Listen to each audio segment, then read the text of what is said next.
The sack stank of onions and rot. She couldn't see a thing through it.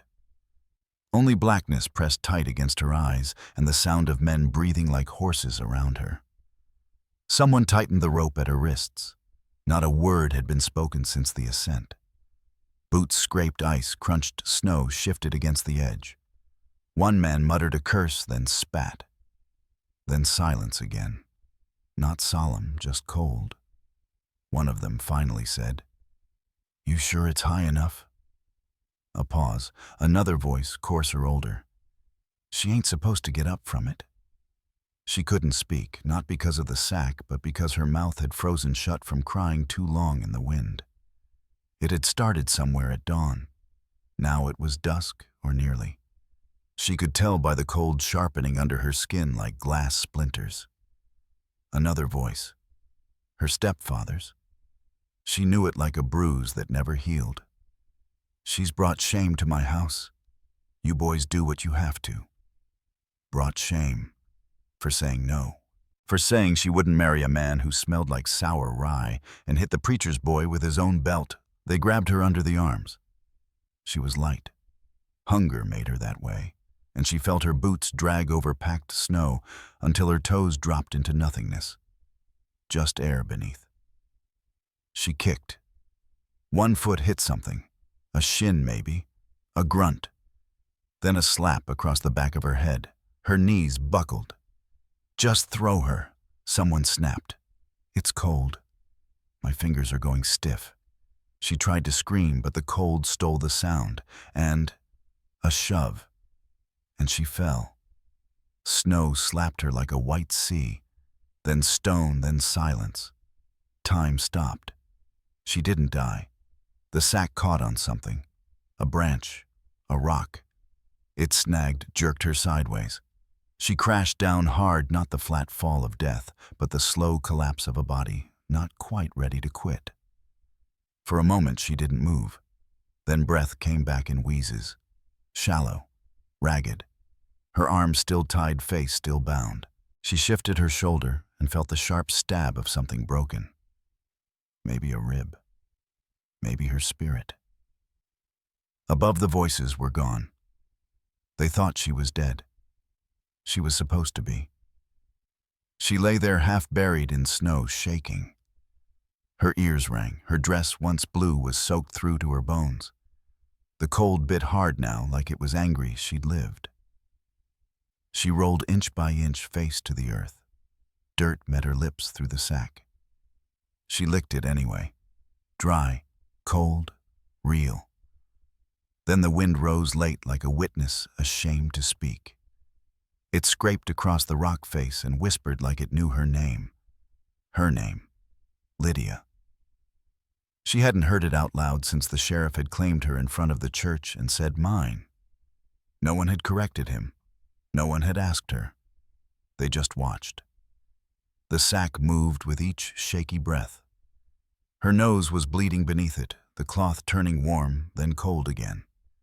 She tried to move her fingers. Nothing. Too stiff. But her legs worked enough to push. She crawled like a dog. The slope was cruel. Each foot forward sent her slipping half a foot back. Snow filled her boots, bit into her cuts. Her knees screamed. She screamed too. Inside. She didn't cry anymore. The tears had frozen. Time passed. She didn't know how long, only that the light changed. The cliff grew farther behind. Then a sound. A snort. Close. She froze. Was it a wolf? A crunch of snow, footsteps, hoofbeats. The sack blocked her view, but the smell of horse and leather filled the air. Warm, familiar, real. A voice. Not rough, not cruel. Quiet. She flinched. A hand touched her shoulder. Gentle. She pulled back. Instinct. Fear. Shame. The voice didn't speak again, just the shifting of a coat. Then a thick fabric fur was draped over her back. Wait. Warmth. She tried to breathe, tried to speak, but her throat was raw. Just a cough came out. The figure, whoever it was, slid arms under her, careful with her side. She wanted to protest, to ask where they were going, to say she didn't trust men anymore. But she couldn't form the words. He didn't ask her name, didn't tug the sack off either. He lifted her like she was made of air and death and carried her through the snow, the creak of leather, the snort of a horse, then the rising jolt of movement. She was laid sideways on the saddle in front of him, the fur pressed tight to keep out the cold. She could feel his heartbeat where his chest touched her back, slow, steady, like he wasn't afraid of ghosts. They rode for hours. She drifted in and out of pain. Once she felt herself slump, but a hand steadied her. Not possessive, just human. When they stopped, it was dark. A door creaked. Fire popped somewhere. She smelled stew. Barely. She smelled wood smoke and wool and the distant scent of pine sap. He didn't talk, just laid her down on something soft. A cot, maybe, or blankets piled thick. Then she heard water in a bowl, the dip of cloth. He wiped her face, still didn't remove the sack, still didn't ask her name, still didn't touch the rope on her wrists. He set something heavy near her. Boots. Then the sound of a chair scraping back. He sat. She felt his presence. Not watching. Just nearby. Not leaving. Her lips parted. Nothing came out but a rasp. He stirred. Set something beside her. A cup. Warmth touched her fingers. He'd placed it there on instinct. She tried to lift her hand to reach it. Failed. Silence again. Fire crackled. Wind whistled through gaps in the log walls. The sound of winter breathing. She slept. She woke. The sack was still on her head. Why? Maybe he thought she didn't want it off. Maybe he was letting her choose. She listened. No one in the room. But the fire was still alive. A gentle heat soaked the edge of the bed. There were smells now. Coffee. Maybe potatoes roasting. Clean water. She tested her arm. Better.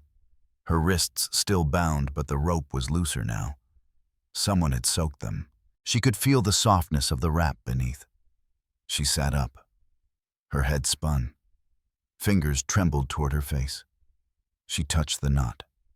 Pulled. The cloth slid off. Her hair, matted. Her face, streaked with dried blood and bruises. But she could see. A small cabin. Simple. Clean. Warm. The chair where the man had sat still had an impression in it. Boots near the fire. No hat on the peg. He'd gone outside. But not far. She crawled toward the pot near the fire. Touched the iron with her knuckles. Warm. Safe. In the corner sat a folded blanket. Thick. Worn. And on top, a yellow glove. Woman's size. Frayed at the fingers. Something in her cracked. She didn't cry, but she felt the tears trying to come. Footsteps on the porch. She panicked. Looked for the sack again. It was there beside the fire. But she didn't grab it. The door opened. He stepped in. He wasn't old. Wasn't cruel. He looked at her, saw her face for the first time, and didn't flinch. Didn't stare. Just nodded as if to say, "I knew you were in there all along." She didn't speak. He didn't ask. He walked past her, set a log on the fire, and poured water into a cup. Then he set it beside her again. Warm, steady. She reached for it this time. Drank. The cup shook in her hand. Still, he didn't reach to help her. She wanted to say thank you, but the words stuck. He didn't need them. Outside, snow began to fall again. But this time it sounded soft, almost like silence being mended. And for the first time since the fall, since the cliff, since the sack, since the men said nothing but shoved, she felt like a person again. Not a lesson. Not a punishment. just a girl, alive. She didn't speak for 3 days, not from pride, not from fear, but because silence had become safer than sound. He didn't ask why.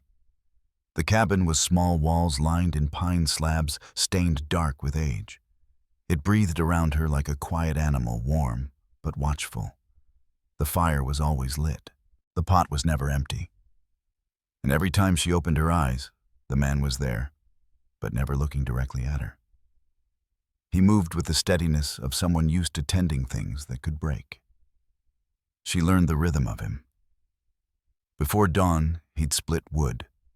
Mid-morning, he'd saddle the horse and disappear into the snow-blown hills. By noon, he'd be back with rabbits or jerky never bloodied, never loud. He walked like someone who knew how to survive winters longer than most men lived. The first time she tried to stand, her knees buckled. He caught her not with arms, but with a chair he slid beneath her just in time. She hated that she flinched when his hand came near. He noticed, and didn't try again. Her name hadn't been spoken aloud since they threw her. She held it like a secret under her tongue, too bitter to say. But he never pressed. He'd offer her a slice of bread, a tin of beans, and nod like that was enough of a conversation. The third night she sat beside the fire while he stitched a torn saddlebag. His fingers worked slowly, scarred and sure. The light cast half his face in gold, the other half in shadow. That was when she asked, "What's this place?" He didn't look up. "Mine," he said. It wasn't a warning, just a fact. She swallowed. "You live here alone?" A pause, then now and again, the dog drops in. She blinked, surprised, then realized he wasn't joking. There was no dog. Not anymore. He looked up at her, his eyes dark, unreadable. "Folks tend to leave me be." She waited. But he didn't offer more. She didn't push. It was the first real conversation they'd had, and it ended just like that. Still, it made the cabin feel less like a stranger's house and more like a waiting room for whatever came next. On the fourth day, she looked at her reflection in a pan of melted snow. The bruises had started to fade, turning yellow like spoiled fruit. Her lip was split. Her eye had gone back to white, but her hair was still tangled, and she still looked like a girl who'd been thrown off a cliff and forgotten. She found a pair of old shears in a drawer and cut it all off, chopped it near the scalp, uneven and brutal. She did it in the cold, behind the cabin snow, up to her ankles. He saw her when she came in, didn't say a word. But later she found a comb left beside the folded blanket. The tension between them shifted after that. Not softened, but clarified like ice melted down and cooled again. They were two people carrying different kinds of silence, and neither of them tried to trade it in for words. On the fifth day, she stepped outside and found the world hadn't ended. The hills were still white and wide. Pine trees stood like sentries. Somewhere in the distance, a coyote howled. The sound wrapped around her spine like a warning. She walked the edge of the clearing, staying close to the house. Her steps left shallow prints. When she paused, she thought she could still feel the cliff under her boots. Her breath caught at every gust of wind. Then she saw him. He was mending a fence post near the edge of the tree-lined, sleeves-rolled shirt, damp with sweat, even in the cold. His movements were deliberate, like he wasn't in a hurry to finish. Like he just needed his hands busy so his mind wouldn't wander. She watched him drive a nail into the post and step back, measuring its straightness with narrowed eyes. That night she asked, "What's your name?" He stirred the fire.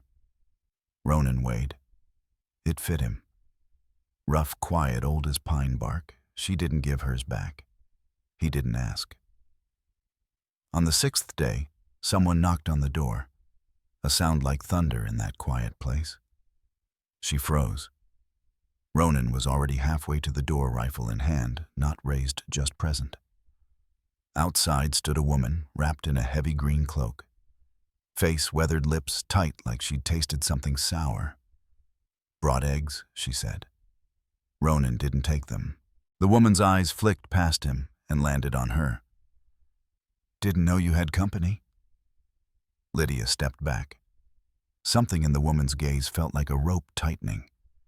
"Just a guest," Ronan said evenly. The woman narrowed her eyes. "Guest, or someone the sheriff's looking for?" Neither answered. "Town's talking. Ronan says you got a girl here, one who should be in the ground." Ronan shifted, blocking her view. "You want to leave eggs? Leave them. You want to leave judgment? Take it back with you." The woman's jaw worked like she wanted to argue. But in the end, she dropped the basket hard on the porch and turned away. When the door shut, Lydia's hands were shaking. She knew, she said. She knew. Ronan didn't say otherwise. That night she couldn't sleep. Every crack of the fire sounded like footsteps. Every coyote's howl sounded like the men who threw her. She got up to leave. She packed nothing, just grabbed her boots and her shawl. She opened the door. Ronan was sitting outside on a stool rifle across his lap. He didn't look at her. He just said, "They won't find you, not unless you want to be found." Her voice came raw. "I don't want you hurt. I ain't afraid of them. I am." Finally, he turned and looked at her. Really looked. "You weren't supposed to survive," he said. "I didn't." He nodded slowly. "Then let's help you be someone new." She stepped back inside. In the morning, she found a piece of linen laid out on the table, ink paper. A pen, a letter, he said, could travel further than a voice could be kept, could be used. "What would I write?" she asked. He looked at her eyes steady. "Whatever makes you free." She stared at the page for a long time, then wrote line after line, not to the sheriff, not to her stepfather, but to herself. To remember who she was before they tried to erase her. Later, while Ronan hauled wood, she found an old yellow dress hanging behind the door, worn, stained, the hem torn in places. She took it down, sat by the fire, and began to sew yellow thread, sunbright pulling through the fabric like veins.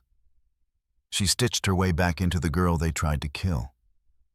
When Ronan returned, he paused in the doorway. She didn't look up, just kept sewing. He left her there. Let her finish. Let her return. Let her name settle in her mouth again, unspoken, but real. Lydia. By dusk, she stood in the yard in that yellow dress and watched the snow fall slow and quiet, no longer afraid it would bury her. Inside, Ronan added another log to the fire. Neither of them said it out loud, but the war had begun. The first time she stepped back into town, the snow had melted just enough to reveal the bones of things buried too long. Lydia wore the yellow dress she'd stitched back to life. It hung a little uneven, the thread tugging at places she hadn't mastered, but it shone like a lantern against the gray world. She walked beside Ronan on foot while he led the horse, his coat flapping low behind him, his hat pulled down against the wind. No one said why they were going in. It was just time. The town of Birch Hollow hadn't changed. Same crooked chapel with peeling white paint. Same saloon with its missing shutter and its porch steps warped from too many boots. Same hitching posts and dusty windows and bitter air of people who watched too much and helped too little. Lydia didn't look at them. She could feel their eyes anyway. Some widened in disbelief, others narrowed in judgment. The sheriff's horse stood tied outside the blacksmith's, steam curling from its flared nostrils. A few old women near the bakery stared openly. Can't be. Thought she was. Ronan kept walking. He said nothing, didn't reach for her hand, didn't shield her, just kept her pace like a shadow that didn't flinch. She held her chin up, but her stomach churned. The general store smelled like dry tobacco and dust. Inside, the air shifted when they entered, like the weight of their presence disturbed something everyone had agreed to forget. Old Mr. Whittle behind the counter blinked twice, slow as tree sap. "Ronan," he said carefully. "Mornin'." His eyes flicked to Lydia, then quickly away. Heard you been keeping company." Ronan reached for a sack of flour, set it on the counter, then lard and nails. Mule threw a shoe. Whittle didn't move. "That her?" he asked. "The girl." Lydia didn't speak. Ronan didn't either. "She's supposed to be." Whittle trailed off, then cleared his throat. "Just saying, folks are talking." Ronan counted out coins. "Folks talked when your daughter married that gambler with 2 wives in Wyoming." The silence that followed had weight. Whittle bagged the goods without another word. Outside, the street had grown quieter. Word was spreading like fire in dry brush. Lydia could feel the old rules pressing in. In a place like Birch Hollow, you didn't survive by being remembered. You survived by disappearing. But she hadn't come to vanish. She passed a mirror in the dressmaker's window and didn't recognize herself. That was the point. At the far end of town, the sheriff stepped out of the blacksmith's. Snow kicked up under his boot heel.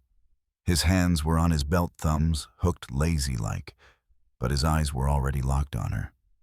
He grinned. "Well, I'll be damned." Her mouth went dry. "Lydia Holton," he said like he owned the name. Ronan didn't stop walking.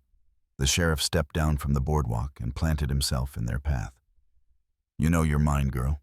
The whole town knows it. I got papers her pa's word. She's spoken for." "No," she said. It came out like smoke, thin but burning. He raised an eyebrow. "What's that?" I said. "No." He laughed. "Don't matter if you said yes or no. The law's on my side. You were bought and promised. That makes you my wife, or soon enough. I was tied up and thrown off a cliff." "Don't know what you're talking about." Ronan shifted. 1 step, no gun drawn, just quiet movement. Sheriff studied him. "You looking to fight over this?" "No," Ronan said. "I'm just listening to her." The crowd had started to form. Tight-lipped men, curious women, a few wide-eyed children who didn't understand why the grown-ups suddenly looked nervous. "I got half a mind to bring charges." The sheriff snapped. "Harboring a fugitive." "She ain't a fugitive," came a voice from the side. Mrs. Godwin stood on the porch of the Apothecary Arms, crossed over her shawl. Her face was tight, unreadable. The sheriff sneered. "And how would you know?" She showed up with bruises around her wrists. Marks of rope. "No one does that to themselves." She ran. "Maybe she did," said Mrs. Godwin. "Maybe she had cause." More murmurs. Sheriff's jaw twitched. Towns forgetting who keeps the peace. Towns remembering Ronan said evenly, "Who buried it?" The sheriff stepped in close enough that Lydia could smell whiskey beneath his breath. "You're gonna regret this." She reached into her coat and pulled out a folded piece of paper, laid it flat on the hitching post. "Witnessed and signed," she said. "Your threats, my refusal. You never filed a marriage contract. You paid my stepfather, not a judge. It's all here, with copies." The sheriff glanced down, saw his own handwriting on the page, and blanched. "You've been planning this? I've been surviving." His lip curled.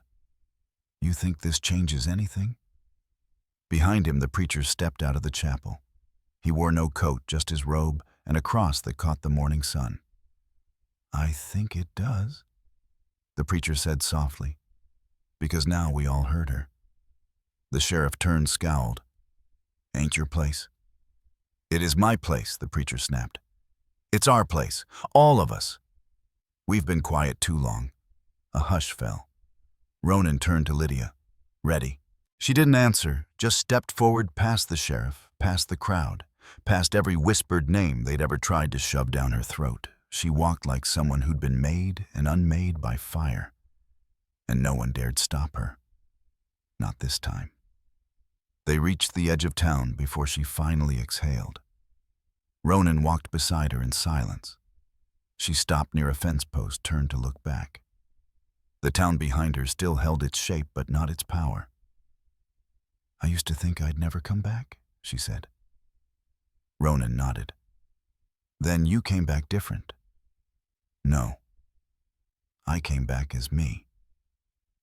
They walked on. Above them the mountain stood witness cold white and unblinking. But she no longer feared the fall. The sky above the cliff was the same hard gray as the day they'd thrown her. But this time Lydia climbed the ridge on her own. Her boots dug into the half-melted snow as she stepped higher, her breath visible in the cold, sharp air. The wind caught the hem of her yellow dress, snapping it against her legs like a reminder of everything she'd survived. Her fingers, still wrapped in Ronan's mother's gloves, gripped the rolled-up parchment tight against her chest.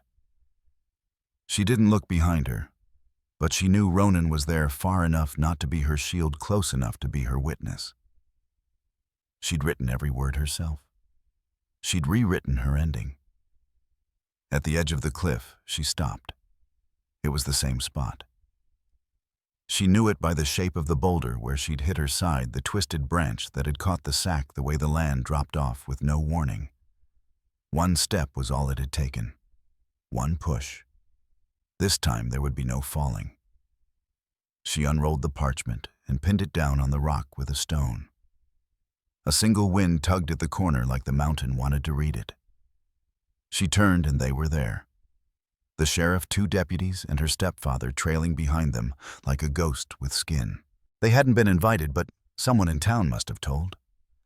She saw the sheriff's hand drift to the revolver at his side. Not a draw, just a threat wrapped in habit. "Well," he said, smiling without mirth. "Ain't this poetic?" She didn't answer. The deputies flanked him like shadows, eyes darting between her and the document pinned to the stone. Her stepfather hung back, eyes on the ground, as if even now he couldn't look at the girl he'd sold. "You know what this looks like?" The sheriff continued. "Trespass. Interference with lawful marriage." There was no marriage, Lydia said loud enough for the wind to carry. "You think scribbling words on paper changes that?" She pointed to the page signed by Reverend Cotter, witnessed by 2 townsfolk, and delivered to the judge in Redwater. "The only thing you ever had was a bribe to my father and a rope around my hands." The sheriff took a slow step forward. "You think you're something now, parading around in that ragged dress like some saint." "I think I lived," she said, "and that bothers you." He stopped. "You should have stayed gone." "I tried to, but then I realized the fall didn't kill me. The silence after almost did." Her stepfather shifted, then muttered something low. The sheriff turned and barked, "Shut it." Lydia's eyes flicked to Ronan at the bottom of the hill. He wasn't moving. Just standing, arms folded, rifle slung loose. Trusting her to handle it, she stepped closer to the sheriff. The wind whipped her hair. Her cheeks were red with cold, but her voice didn't waver. "You don't scare me anymore." He laughed. "Don't need to scare you. All I need is to say you're mine, and half the town will back it. They didn't back you last time because they thought I let you die. But now you're up here showing your face, stirring sympathy. I put you down again, they'll call it justice. Self-defense. Woman gone hysterical. The law don't favor ghosts." He took another step. His hand shifted to his gun and stopped. Lydia didn't flinch. She raised her chin and said, "Then go ahead. Try." The deputies glanced at each other. One of them swallowed. "You want to do this?" she said louder now. "Right here. Same place you tried to erase me. Do it. But you better kill me clean because I don't fall twice." Silence. The sheriff's lip curled. "You think you're clever." "No," came a voice behind him. "But she's right. Ronan." He'd climbed halfway up without a sound. Now he stood on the ridge, rifle in hand, but still not raised. "She's got the paper," he said. "You draw that iron, I'll put you down faster than snow falls." The sheriff turned, face darkening. "You threatening a lawman?" Ronan cocked his head. You threatening a girl. Lydia didn't move. She kept her eyes on the deputies. One of them was sweating. You boys want to back a man who throws women off cliffs? She asked. They didn't answer. The sheriff's hand hovered near his revolver, but now it was shaking. He took a slow step backward. Just one. You ain't worth the bullet, he said finally. No, she said, but I was worth the truth. He turned, spat, then stomped down the ridge past Ronan, shoving his way through snow.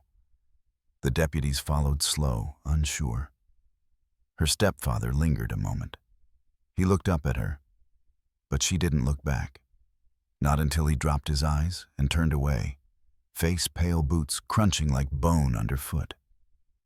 When they were gone, the wind shifted. Ronan reached the top. He didn't say anything, just stood beside her watching the empty trail. Lydia took the parchment, folded it carefully, and tucked it inside her coat. They won't try again, she said. No, he replied. They wanted to make an example of me. They did. She looked at him. He met her gaze. The moment stretched. Not romantic, not dramatic, just real, earned. He nodded toward the trees. You ready to go home? She nodded once. Together they started down. Her boot stepped exactly where his had landed, not because she needed his path, but because he'd broken the snow just enough to make hers easier. At the edge of the woods, she turned one last time. The cliff stood quiet. The wind didn't howl. No ghosts whispered. Just sky and stone and a girl who hadn't fallen this time and would never fall again. Which city are you watching our video from? Please leave a comment. Please subscribe to the channel as well. Thank you.